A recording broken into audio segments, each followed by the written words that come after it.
So we're in the second part of our Mishnah. We're in Perek Beis, Mishnah Yud Gimel. And it's Rabbi Shimon speaking, Rabbi Shimon ben Asanel speaking. And he writes the following at the end of the Mishnah, Al tihi rasha bifnei atzmecha. A person shouldn't be a rasha in front of themselves, in their own face. So there are a number of questions on this Mishnah. So question number one is, what is it necessary to say the last two words? If it's just saying don't be a rasha, then just say Al tihi rasha. Don't be someone who's a rasha. The extra words of bifnei atzmecha are coming to add something extra. What is that bifnei atzmecha coming to add more than just saying don't be a rasha? That's question number one. Question number two is there's a Gemara in Nida on Daf Lamed which seems to say the exact opposite as our Mishnah. Rabbeinu Yonah brings it as an example. So it says that when a child is about to be born, they make the child make an oath before it's born, and part of the oath is, even if the whole world says about you that you're a tzaddik, then tihiyeh be'einecha karasha. The Gemara Nida Daf Lamed Amud Beis says, it make the child swear tihiyeh be'einecha karasha, that you will be in your eyes like a rasha. Seems the exact opposite of our Mishnah. So question number one was, what was the words bifnei atzmecha? Question number two is a contradiction between our Mishnah, Rabbi Shimon, and the Gemara in Nida, which says that there's an oath taken that one will view themselves as a rasha. And question number three is, what is the connection between this last statement and the previous two that we discussed yesterday? It seems to be nothing to do with it. We spoke yesterday, the first point was about Kriyat Shema, being Mekabel Ol Malchut Shamayim. We spoke yesterday about Al Tas Tfilatach Keva. You shouldn't make your davening formal and rigid and external, but rather the davening should come from the heart and it should be natural. What is this third phrase? Don't be a rasha in front of your face in your own world. That's a formidable task we've set upon ourselves to understand how that fits into the other two statements. So I want to give just before we get into the main understanding, the Ruach Chaim of Rav Chaim of Volozhin, he gives three interpretations, the third one of which is the same as the Rambam and Rabbeinu Yonah, which we're going to focus on mainly. But I just think there's an interest that can be, a lesson that can be taken from the first two as well, so I want to just quickly quote them. And the first one I was thinking to avoid because of the times that we're in, the situation that we're in, but I thought dafka that by reading it together, it would give us chizuk even in this challenging time. So the first interpretation in Ruach Chaim, Rav Chaim Volozhin is coming to answer our first question. What is the phrase bifnei atzmecha coming to add? And he writes the following. A person shouldn't daven by themselves. Al titpalel bifnei atzmecha. Now, why shouldn't a person daven by themselves? And this also answers our question number three. What's the connection between this and the previous two statements, that it's in the same theme of how you daven?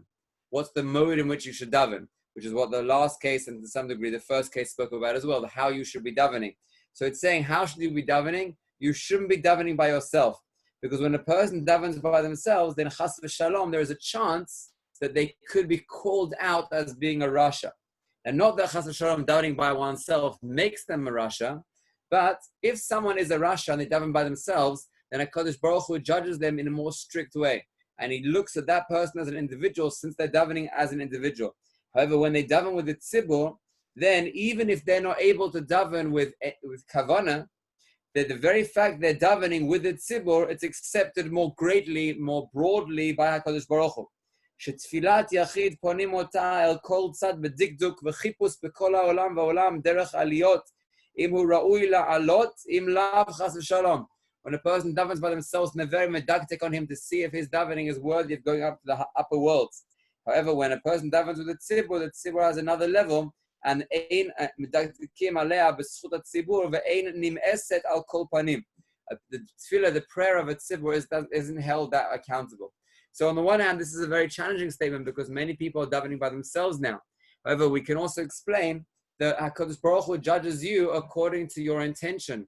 And if you wish to do something, but it's held against you, meaning it's just out of your control, then HaKadosh Baruch Hu judges you according to your ratzon, what you would like to do.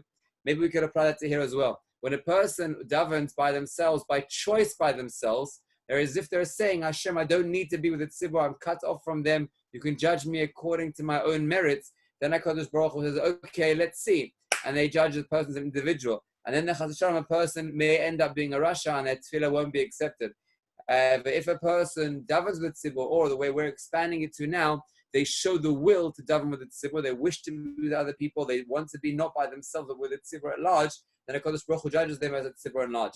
Nowadays, if you're not able to daven with the tzibur per se, at least you should daven at the same time as the tzibur. They announce on Radio Kol Chai every day, there's a certain place which is considered like a very central place with a great rabbi who davens there, the times that he davens shachar, the times he davens mincha, the times he davens mariv.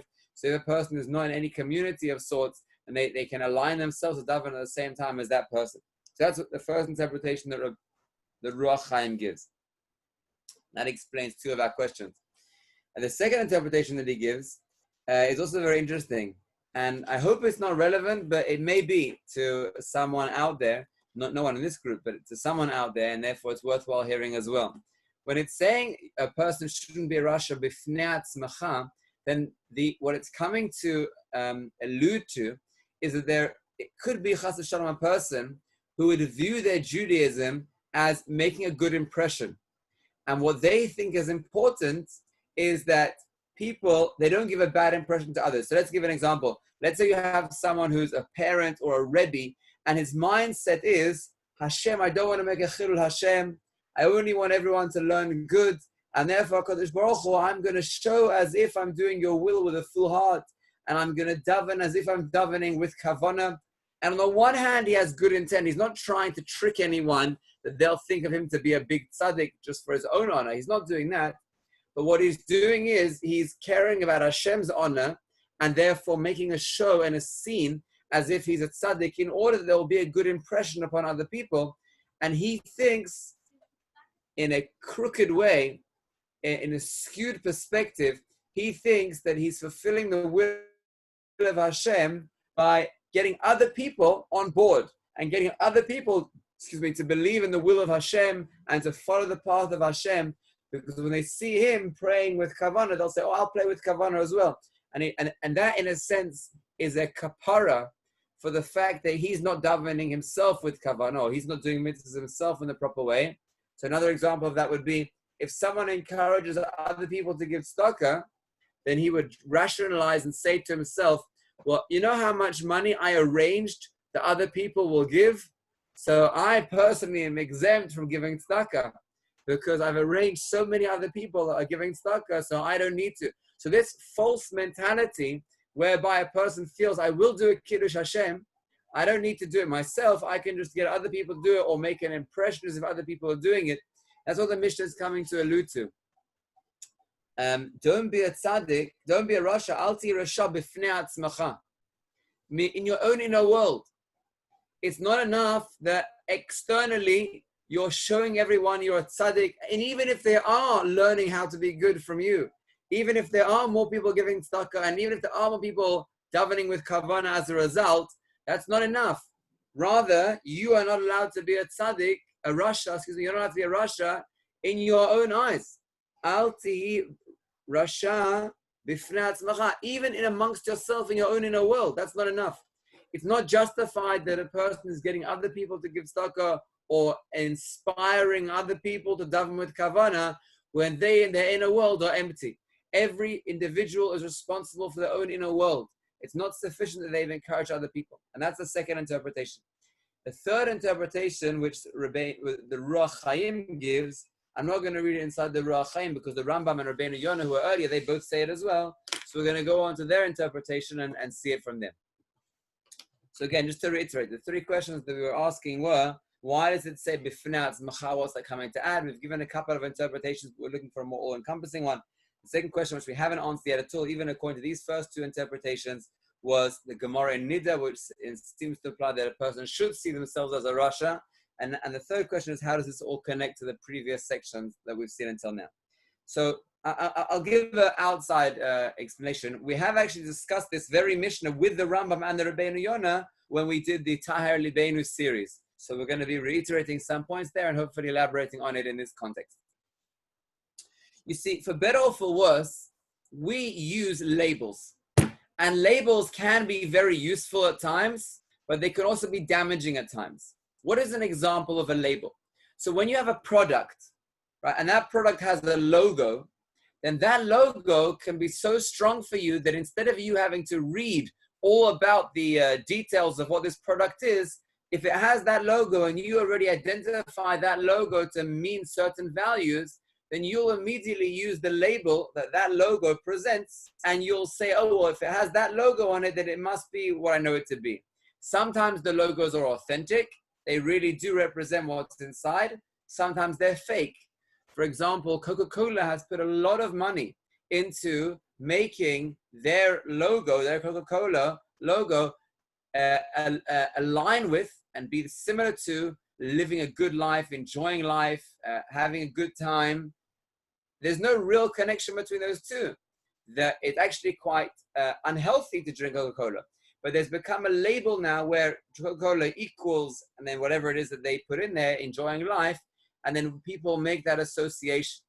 Now, that's a neutral one, really, but there are sometimes when they're more damaging.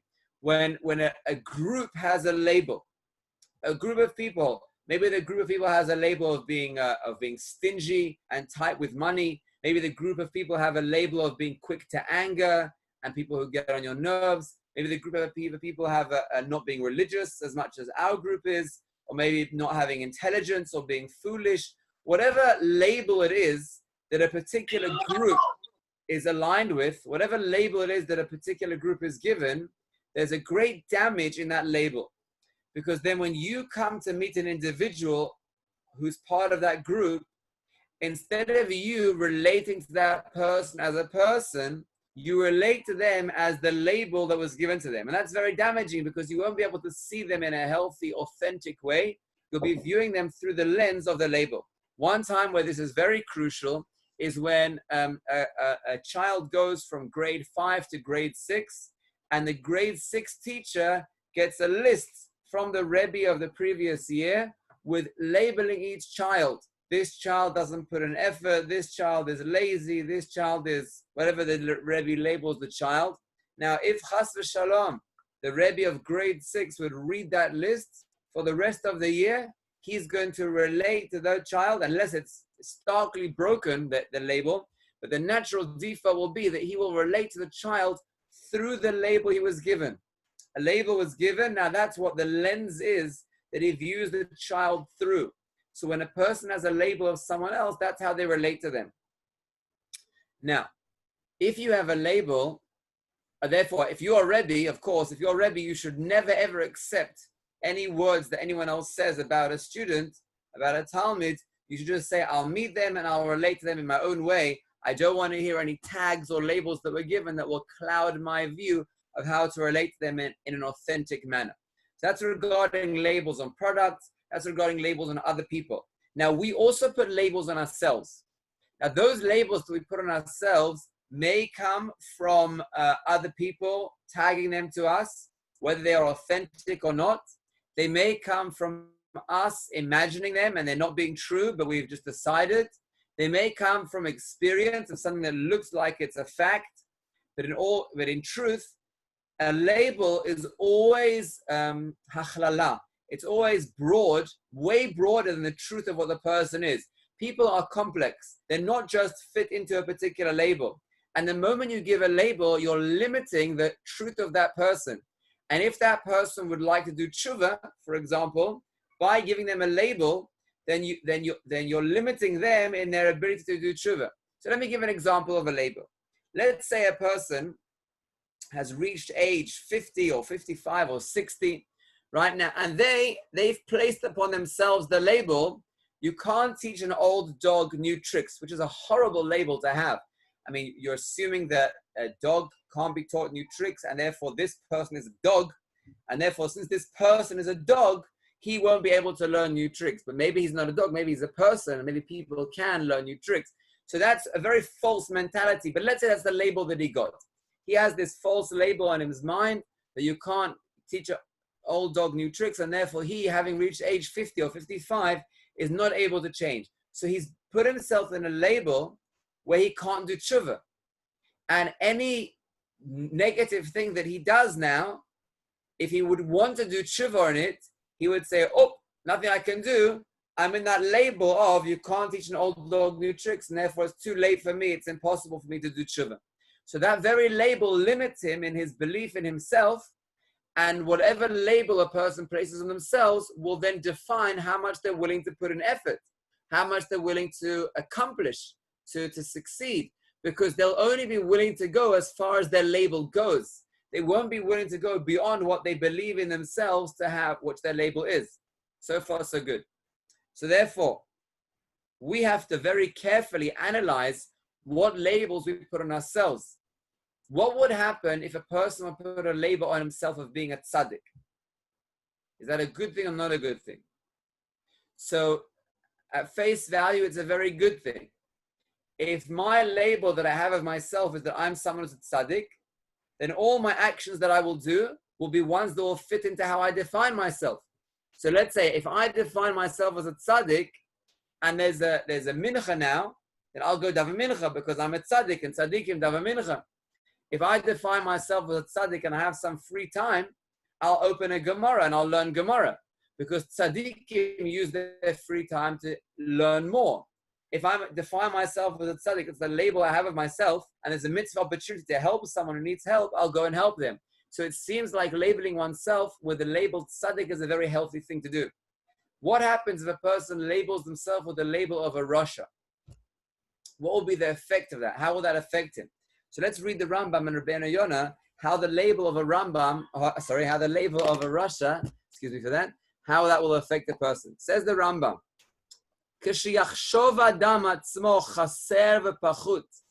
when a person thinks of himself, meaning the label that he's given himself is lacking and lowly,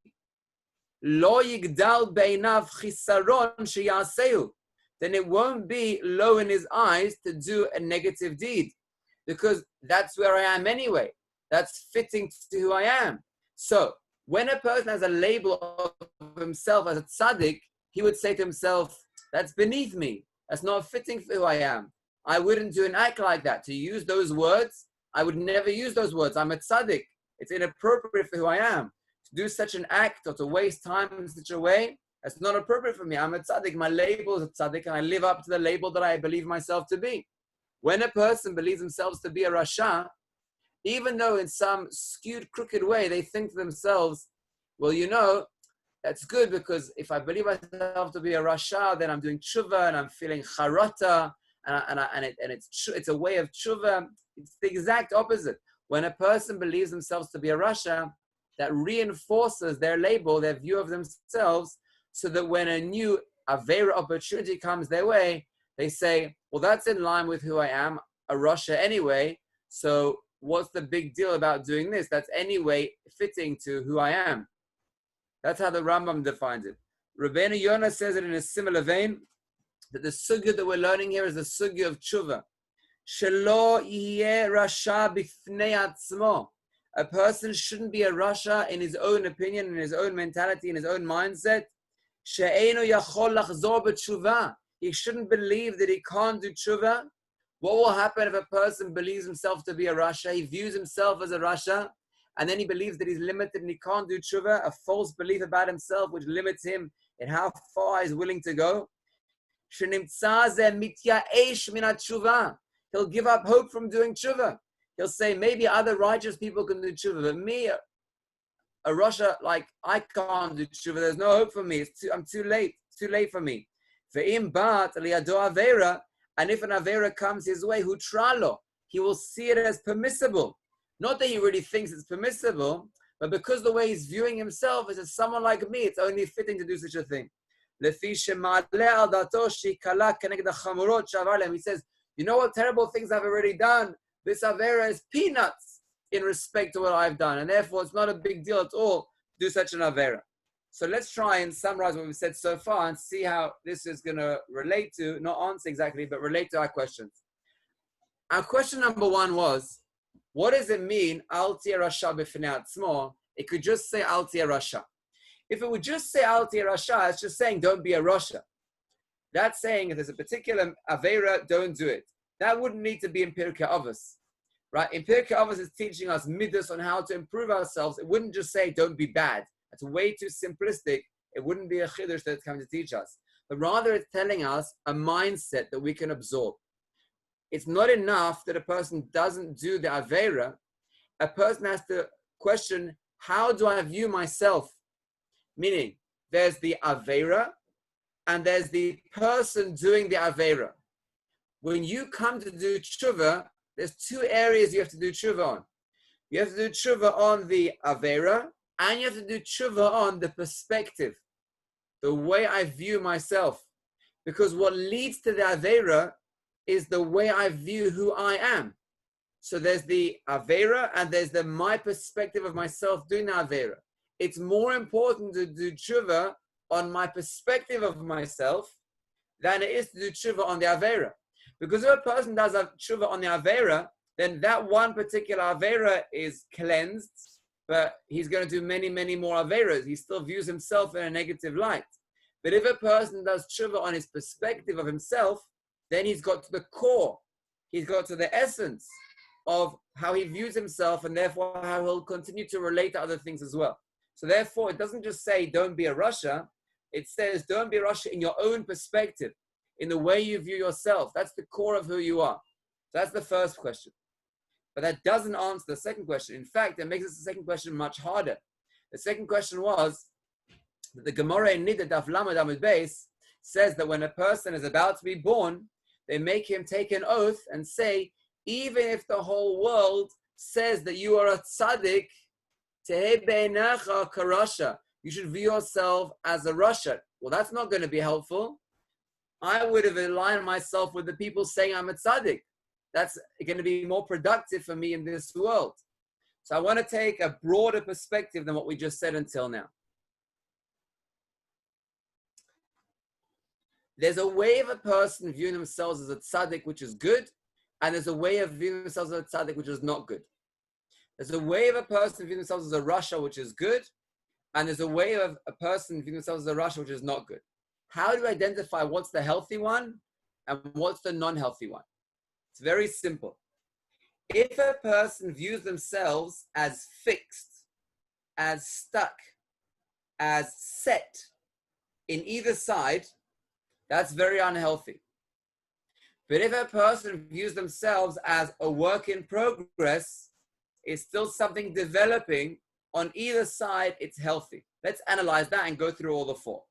If a person views themselves as a rasha and they're stuck in that way, that's who they are and there's no changing it.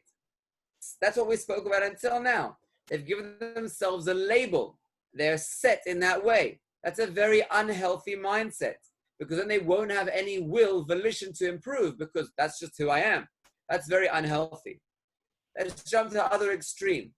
If a person views themselves as a tzaddik and it's set, it's who I am. I don't have to do anything now. It's just built in. I'm a tzaddik. Zeh. And what would happen if I would do bad things? Doesn't matter. I'm a tzaddik. This is also a very unhealthy mindset. If a person views themselves in a false way, as no matter what they do or who they are tzaddikim. Whatever they do, they're tzaddikim. They're always tzaddikim. That's going to be very unhealthy. They didn't earn the title of being a tzaddik. They just are tzaddikim. It's something fixed and set. That's what the Gemara in Nida is coming to speak out against. Even if the whole world says that you are a tzaddik, why is the whole world saying you're a tzaddik? Where did they get that from? Did they know your inner world? Did they know you from your inner self? Rather, it's something external and not necessarily authentic. Everyone's saying tzaddik, tzaddik, tzaddik. Are you going to accept that label? If you do, it may be negative for you, because then you'll say, okay, I'm a tzaddik, that's it, I'm fixed, I have nothing to improve. One second. And therefore, that person shouldn't view themselves as a tzaddik. They should view themselves, not exactly a Rasha, but like a Rasha, meaning, I'm not so convinced that I'm a tzaddik. I have to earn that title. I do things wrong. Everyone does things wrong. And since everyone does things wrong, I have to view myself constantly in a battle.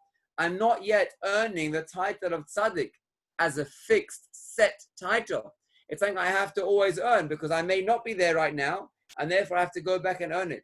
So the healthy perspective is one where one views themselves as a tzaddik, however, not a fixed tzaddik. They're in a battle. or they view themselves as a Russia, but not a fixed Russia. They view themselves in a battle. So where's the most healthy perspective to have? A healthy perspective to have is, I view myself as a tzaddik, but it's something which is not set. And it's always a constant struggle. There's always a struggle that I'm fighting to ensure that I'm in that place, and I have to keep on my toes. And what happens if I overcome a certain area? Then Baruch Hashem, that area I've conquered, but now the battlefront moves up a little bit. And now I have a struggle over here. Because part of being a Russia is being complacent to your level, where you feel set. That's who I am. Leave me alone. I don't need to work on myself. Someone who views himself as a tzaddik is someone who's constantly in the battle.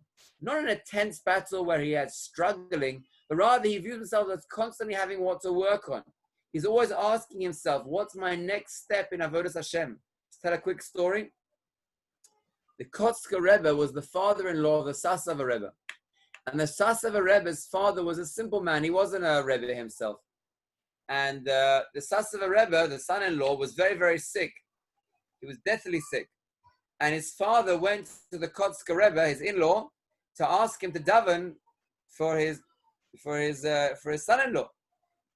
And the Sasava Rebbe's father comes to the Kotzker and he says to him, Rebbe, your daughter, my son, you should know my son is very sick. And you know this boy who you took as your own chosen for your daughter, he's learned Kol HaTorah Kula, he's holding in Torah Shebal Peh, he's learning in Torah Shebichtav, he's learned holding in Torah Shebenigle, he's holding in Torah Shebesod, and there's nothing he hasn't done. He's learned everything, Kol HaTorah Kula, everything. He's finished the entire Torah. Rebbe daven for him. The Kotzker Rebbe says, you call that learning? You call him a tzaddik? He's not a tzaddik. He hasn't learned anything. And the Sasava Rebbe's father was shocked. But Kotzker, you took him as your son-in-law. My son, isn't he great? Isn't he a tzaddik? Doesn't he do everything? You call that learning? That doesn't come close. So he wasn't very successful in his mission. He went back to the town where his son was, the Sasava Rebbe, and he found that Baruch Hashem had healed. So he says, thank God you healed. No merit to your father-in-law. I went there and he wasn't willing to daven for you. So he says, why? What happened? So the father told to his son the whole story. And the Sasava Rebbe says to his father, Tata, do you realize what happened? He saved my life. How did he save your life? I don't understand. He was just saying how you're not a tzaddik and you don't know anything. He says, Tata, listen, you were saying he's finished his purpose in this world. He's an absolute tzaddik. He's set. He's learned Kol HaTorah Kula. There's nothing more for him to do. Well, if that's the case, no more place for me in this world. I may as well move on, chas v'shalom. And my father-in-law was saying, he's not a tzaddik yet. He still has so much more to do. He still has so much more to learn. There's so much more to do. There's a healthy balance where a person views themselves as a tzaddik, but not set. When a person has that mindset, he'll recognize that any battle that comes his way, he's willing to take the challenge. But he's taking the challenge from a place of strength, from a place of wanting to fight the fight, willing to fight the fight, because he's in a healthy, strong place. That's the balance that we have. Rabbeinu Yonah says a person must always lead his life with mechza al mechza, to view himself as exactly on the bridge, exactly in between the two worlds, where he views himself as a tzaddik, so he has a healthy self-image, but he's also aware that if he stumbles, he may fall. He's not set in stone that he's in that healthy place. When a person has that view, he has the healthy mindset to be able to accomplish that. That answers question number 2. How do we resolve the Gemara Nida? The Gemara Nida is balancing us out and saying a person shouldn't accept when other people say they're tzaddikim, because he always has to have the healthy balance. Now the final point, how does this fit into the other areas of the Mishnah?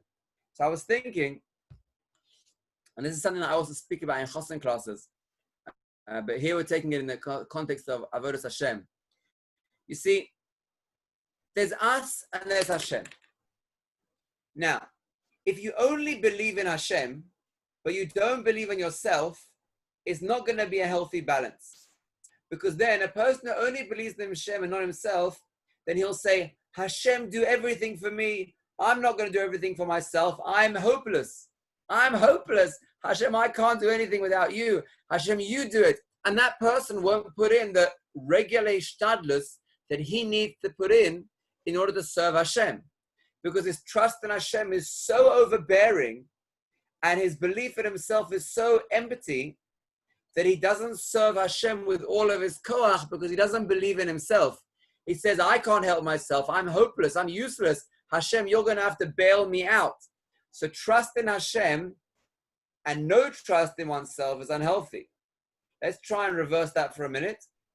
When a person trusts purely in himself, but doesn't trust in Hashem, that's also hopeless. Because there he's saying, Hashem, I don't need you, I can go alone. That's arrogant. That's what a person has such belief in himself, he doesn't have recognition that HaKadosh Baruch Hu was behind everything. So what's the real healthy balance? Is it trusting in Hashem or trusting in myself? But really the question is flawed because who says it's either or? Why does it have to be that I either trust in Hashem or I trust in myself? Maybe I can fully trust in Hashem, that Hashem is behind everything, and fully trust in myself, that I have to put it in full ishtadlus with HaKadosh Baruch Hu behind me. So it's possible to say that this Mishnah is teaching us that balance. Because if you look at the first section of the Mishnah, what Rabbi Shimon is teaching, that's full trust in Hashem.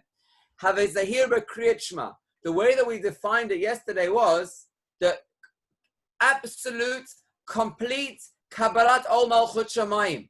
The starting point that you have to be careful in is recognizing that HaKadosh Baruch Hu is the Melech and he's behind everything. And there's only room for him in this world. Shema Yisrael Hashem Elokeinu Hashem Echad. It's only Hashem.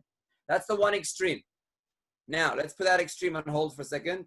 What's the other extreme? Skip to the third section of the Mishnah that we learned about today.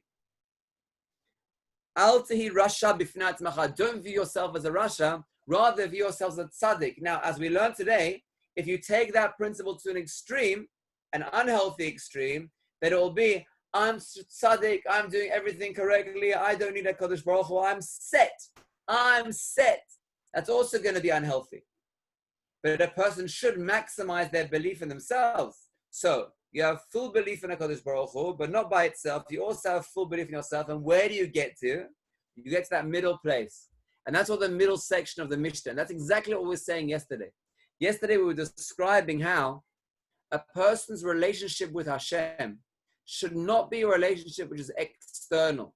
Viewing HaKadosh Baruch Hu as distant from you, that you serve him on a technical level. But rather, when you have a full belief in Hashem, that Hashem can do everything, and you have a full belief in what Hashem has given you, you fully believe in yourself that you're a tzaddik and you have power and ability to fulfill Hashem's will in the world, and you take that responsibility, then it's not just Hashem, and it's not just you, but it's the place where you meet. It's the point of relationship. The middle section of the Mishnah is talking about davening. Don't make your davening kva. Don't make it rigid and formal and external. Rather, you have a relationship with Hashem. How do you get that relationship with Hashem? When you have full belief in him, Kabbalat Ol Malchut Shamayim, and you have full belief in your ability that HaKadosh Baruch Hu has given you, you view yourself as a tzaddik, you're willing to take responsibility and act on that, then you get not to the one extreme, not to the other extreme, you get to that healthy central ground where you recognize that HaKadosh Baruch Hu and you have a healthy relationship. And you can speak to him freely, like we spoke about yesterday, about the two examples of the people of Gush Katif, not the rigid one, but the natural one, the one where you have a healthy, flowing relationship with the Hashem, because you fully believe in him and you fully believe in yourself. That healthy recognition, that healthy view of Hashem and of yourself will enable you to have a healthy, flowing relationship where you're able to relate to him in a smooth manner. Yeshar Koach. Have a good night.